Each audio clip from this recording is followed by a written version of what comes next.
કાળઝાળ ગરમી હોય ત્યારે ગોલો ખાવાની મજા કોને ના પડે? અને એ મજા લેવા જ હું મારા પતિ અને મારી નાનકડી દીકરી સાથે ઘોડાની લારી પર પહોંચી ગઈ. જ્યારથી ગરમી શરૂ થઈ ત્યારથી આ રાતનો સમય લગભગ આ લારી પર જ વીતતો. આ લારી ચલાવે સવિતા માસી, જેમની ઉંમર લગભગ 50 વર્ષ. વાળ સફેદ થઈ ગયેલા, પણ શરીર અને મનોબળ બંને એટલું જ અડીખમ. ઉતાવળા પણ એટલા જ. 8-10 ગરાબ ઊભા હોય તો ફટાફટ ઘોડો બનાવીને આપી દે. અને એ જે રીતે ઘોડો બનાવે ને એ જોવાનું મને બહુ ગમે. એટલે ઘોડાનો ઓર્ડર આપીને એમની લારી પાસે ઊભું રહી જવું એ મારું નિત્યક્રમ. આજે પણ એ ગોલાની લારી પર ઓર્ડર આપી હું ત્યાં લારી પાસે જ ગોઠવાઈ ગઈ. મારી આંખો સવિતા માસીને શોધી રહી હતી, પણ મને ક્યાંય ન દેખાયા. એમની જગ્યાએ આજે એક 30 વર્ષની યુવતી ગોલો બનાવી રહી હતી. હું એ જે રીતે ગોલો બનાવતી એ જોઈ રહી હતી, અને ત્યાં જ એક બેને પેલા બેનને પૂછ્યું, અરે આશા, તું ક્યારે આવી? ઘણા દિવસે તને જોઈ. અને એ આશા એમને જવાબ આપ્યો કે હું તો કાકી હમણાં જ આવી, ઘણા દિવસે આવી ને એટલે જ તમે મને આજે ઘણા દિવસે જોઈ. ફરી પેલા બેને એક સવાલ પૂછ્યો જે કદાચ મારા મનમાં પણ રમતો હતો. સવિતા માસી ક્યાં છે? દેખાતા નથી. અને આશાએ જવાબ આપ્યો કે કાલે ઘરનું કામ કરતા હતા ને તો ટેબલ પરથી પડ્યા અને હાથ પર વજન આવ્યું એટલે હાથ ભાંગ્યો છે. એટલે હવે કામ તો થાય નહીં, એટલે હું જ આવીશ. હવે એમને થોડો આરામ રહે ને. મને પણ સવિતા માસીની થોડીક ચિંતા થઈ. આશાએ મારા હાથમાં ગોલાની પ્લેટ પકડાવી અને ફરી પેલા બેન સાથે વાતોએ વળી. હું એ ગોલો લઈને ચાલવા જતી હતી, પણ એ બંને વચ્ચેનો જે વાર્તાલાપ હતો ને એણે મને રોકી રાખ્યો. આશા, મહિના છે કે શું? આશાના ચહેરા પર ચડેલો હા અને એનું ઉપસેલું પેટ જોઈને પેલા બેને પૂછી લીધું. આશાએ ફક્ત હકારમાં માથું ધણાવ્યું. તારે તો 3 દીકરીઓ છે ને, અને ગઈ વખતે શું આવ્યું? ફરી પેલા બેને પૂછી લીધું. અને આશાએ જવાબ આપ્યો કે 3 નહીં કાકી, 4. ગયા વખતે પણ માતાજીએ સામું ન જોયું અને દીકરી જ આવી છે. આ વખતે ભગવાન કરે અને દીકરો અવતરે. એણે આશા ભરી નજરે આકાશ તરફ જોયું અને બંને હાથ જોડીને બોલી ઉઠી. ફરી પેલા બેને એકદમ ચિંતાતુર સ્વરમાં કહ્યું કે આશા, દીકરાની લાલસામાં 4 દીકરીઓ આવી ગઈ છે. આ લોકોના ભરણ પોષણનું કઈ વિચાર્યું છે કે નહીં? તે દીકરાની લાલસા તો હોય જ ને. છોકરીનું તો સાવ સારામાના થશે, પણ દીકરો તો જોઈએ જ. દીકરો તો મા બાપનું ઘડપણનો ટેકો કહેવાય. દીકરો હોય તો મા બાપનું નામ દીપાવે, એના કુળને આગળ વધાવે.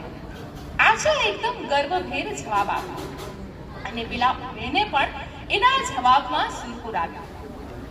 આશાએ ફરી પોતાની વાત આગળ વધારી કે દીકરી તો કાલે સવારે પરણીને સાસરે જતી રહેશે. દીકરો હોય તો મા બાપ ઘરડે ગળપણ સચવાઈ જાય. આ હાડકા આજે ચાલે છે એવા કઈ હંમેશા થોડી ચાલશે. દીકરો હોય તો એની વહુ આવે અને સેવા ચાકરી પણ મળે, એટલે દીકરો તો જોઈએ જ. આશાએ ફરી એ દીકરાના ગુણગાન ગાતા કર્યું, પણ એના એ શબ્દો મારા મન પર હાવી થવા લાગ્યા. આમ તો મારે મન દીકરો અને દીકરી એક સમાન જ, પણ એક દિવસ તો દીકરીને વળાવવી પડશે એ શબ્દ મને પણ ખબર જ હતી. એટલે પુત્ર રત્નનું એક મા બાપના જીવનમાં શું મહત્વ છે એ વિચારવા પર હું મજબૂર થઈ ગઈ. એ દિવસે હું ગોલો ખાઈને તો ઘરે પહોંચી ગઈ, પણ મારું મન હજુ આશામાં જ અટવાયેલું હતું. એના શબ્દો રહી રહીને મારા મગજમાં, મારા કાનમાં પડઘાયા કરતા હતા. શું ખરેખર દીકરો હોવો આટલો જરૂરી હતો? આ વાત વિચારીને હું શૂન્ય થવા લાગી હતી. એ પછી મારા પિયરમાં એક પ્રસંગ હતો, એટલે હું થોડા દિવસ પિયર ચાલી ગઈ. જ્યારે પરત ફરી ત્યારે ફરી ગોલો યાદ આવ્યો. કદાચ આશા અને સવિતા માસી યાદ આવી ગયા. કોણ જાણે કે એમની સાથે લાગણીના તાતણે બંધાઈ જવાયું હતું, અને એટલે ફરી હું પહોંચી ગઈ સવિતા માસીની લારીએ. દૂરથી જ મેં સવિતા માસીને ગોલો બનાવતા જોયા અને હું ખરેખર ખુશ થઈ ગઈ. એ ખુશીમાં જ એમની નજીક જઈને મેં પૂછી લીધું કે સવિતા માસી, હવે હાથે કેવું છે? એ તો ઠીક છે બોલ, આમ તો લપકારા મારે છે, પણ કામ કીધા વગર કઈ છૂટકો છે? ક્યાં સુધી આમ બેસી રહેવાનું? એટલે તો હું આવી ગઈ અહીંયા. સવિતા માસીનો અવાજ સાંભળીને મને રાહત થઈ, પણ રહી રહીને 4 દીકરીઓની માતા અને પેલી ગર્ભવતી આશા મને સાંભળી આપી. એની ચિંતા સતાવતી અને કદાચ એ જ ચિંતાને વશ થઈને મેં તરત જ સવિતા માસીને પૂછી લીધું, આશા કેમ છે? અરે મારી એ છોડી તો કેટલું કીધું ને તઈ પરમ દાડે ઘરે ગઈ. આટલા દિવસ મારી સેવા ચાકરી કરવા અહીંયા રોકાઈ હતી. મહિના હતા ને તોય દોડી આવી હતી મારી પાસે. સવિતા માસી એકદમ ખુશ થઈને કહ્યું અને હું જાણે એમને સાંભળતી જ રહી. મારાથી અનાયાસે જ પૂછાઈ ગયું, માસી, વહુને દીકરો નથી? છે ને બોલ, વહુય છે ને દીકરોય છે, પણ બેવ જણાએ મારો હાથ ભાંગ્યો ને તો લારી આપવાની તો ના જ પાડી દીધી. દીકરો બાજુના ગામમાં ભજીયાની લારી ચલાવે છે, એટલે સવારથી સાંજ સુધી એ ત્યાં હોય અને વહુ એને મદદ કરે. એટલે સાંજે થાકી ગયા છે એમ કહીને અહીંયા આવવા કોઈ તૈયાર નહોતું. પણ એ તો મારી છોડી છે ને, તો એને મારી દયા આવી. એટલે મહિના છે ને તો એની 4 છોડીઓને લઈને અહીંયા દોડી આવ્યા. હું ફરી સવિતા માસી સામે જોઈ રહી અને એમના પછી જે એમને શબ્દો કહ્યા ને, એનાથી હું ધ્રુજી ઉઠી. બોલ, આ જગ છે ને એમને જ કહે છે કે દીકરી પારકી કહેવાય, પણ વખત આવે ને તો ઈ જ કામ આવે. મા બાપનું દીકરીને દાજે ને એવું કોઈને ના દાજે. એટલે તો હાથ માંગ્યો તો મારી છોડી આવી અને બધું જ કામ સાચવી લીધું, લારીનું અને ઘરનું. અને એટલે જ આ હાથ હાજો થઈ ગયો છે. સવિતા માસી દીકરીના ગુણગાન કરતા થાકતા નહોતા, પણ મારા મન મગજમાં હવે 2 વિચારોએ ઘુમેડો લીધો હતો.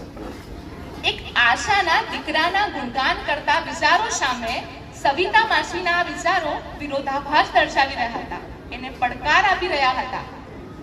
દીકરો ઘડપણનો લાકડી, ઘડપણનો ટેકો, ઘડપણનો સહારો કહેતી આશા, એ આશા તો એના માની લાકડી હતી ને, એ જ તો એને કામ આવી હતી ને.